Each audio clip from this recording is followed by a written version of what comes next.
Ay, magagamit din naman siya. Lot 3 po ito ha. Oo. Yan, papunta po kami dito sa Lot 1. Ito po yung likod ng Lot 1. Ito yung dating palayan. So, naging pasture land na.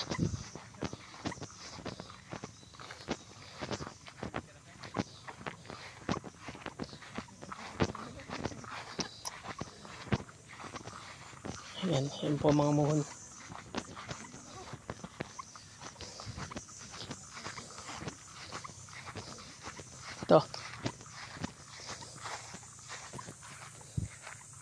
Ito po, muhon.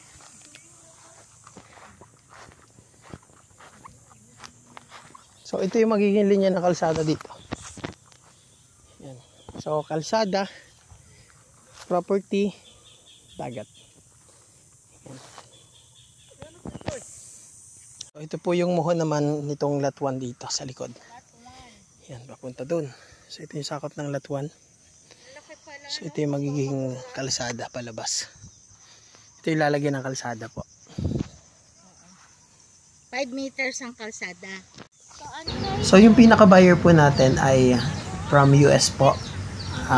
At yung nag-tripping po ngayon, kapatid po na taga Mulanay, Quezon. Yan. Ito yung Lot 1. Pakaganda ng Lot 1 din.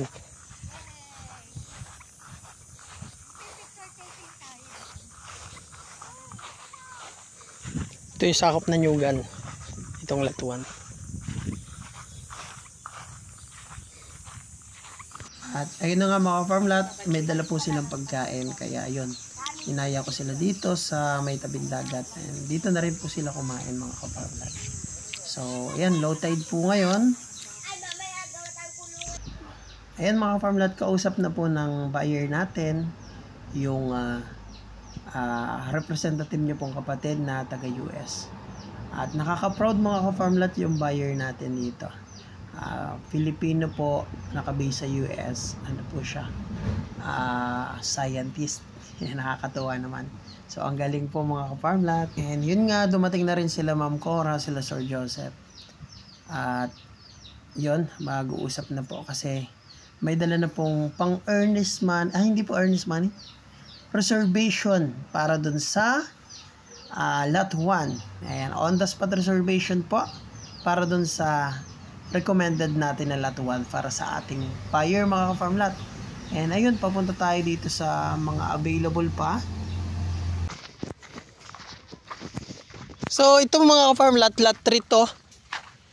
Yan. Available pa yan mga ka-farm lot. Lot 3.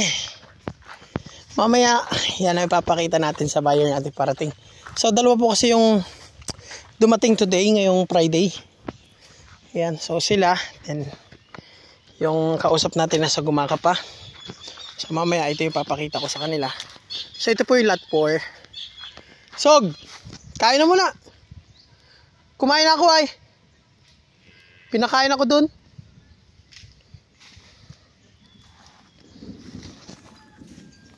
On the spot reservation po na naman. Yan, dahil nagustuhan po nila yung property. So, mula po yan dyan hanggang dun. So, flatland po yung nasasakupan niya.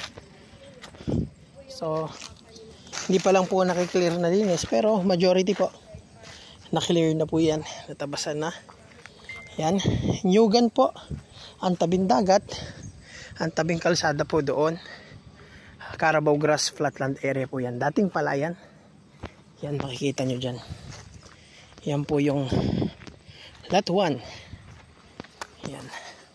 Ayan mga farm lot, bali ito yung land area ng Lot 4. Yan. Sakop yung magandang puno na yan. Ito yung Lot 3. Lot 3. Yan. May talisay. So, ang likod ng Lot 3 yan, yan pong dating palayan na pinutol na po yung mga buli dyan. So, lilinisan pa rin po yan. So hindi pa po nalilinisan likod. Nandito pa lang po sila sa harap. Pero yung lot 1 po nalinisan na yun. Yan, saka lot 2. Lilinisan pa yan kasi doon po ang kalsada natin. Yan. At ayun mga ka-farm lot, kain po tayo. Dito po sa Seascape may restaurant. Ayun, gulay po muna tayo habang inaantay ang ating buyer. Mga ka-farm lot, nandito po tayo ulit. Ayan yun po yung buyer natin, yun po yung sasakyan nila.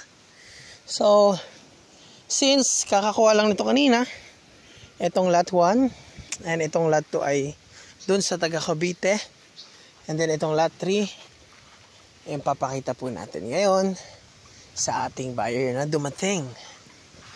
So which is isa rin to sa magandang slot dahil mapuno. Ayan. So ayan, hintayin natin sila dito. So doon na lang sila nagpark. Gusto daw nila maglakad na lang papunta dito. Ayan, pero lahat po ng lote pagbaba mo ng sasakyan, lote na. Ayan.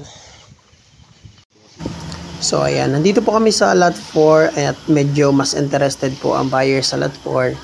Pero ito mga ka-farm lot, unpresentable pa po yung ating property dahil kasalukuyang nililinis pa lang. Pero ayan, makikita nyo naman. So hindi pa tapos linisan. May mga nagpupuntahan ng buyer kaya hindi pa tapos linisan, paubos na naman. Ayan, masukal pa. So kakalay kayo po yan, lilinisin po yan para buhangin na lang po ang matira dyan. Wala nang basura. So ayan mga ka-farm lot. So far nagustuhan naman po ng buyer natin. Pero yun, update daw po nila ako. Kinukonvince pa po ng ating buyer yung kanyang misis. And ayun mga ka-farm lot. So move muna tayo sa 2 slot na available. Antayan tabayanan natin yung buyer. May dalawa pa namang available. So naka-hold muna itong lot 4. So ayan mga ka-farm lot, tripping nyo na habang may mga available pa. And ayan mga ka-farm lot, maraming salamat po sa panonood. And nagsabiyaya po sa inyo lahat.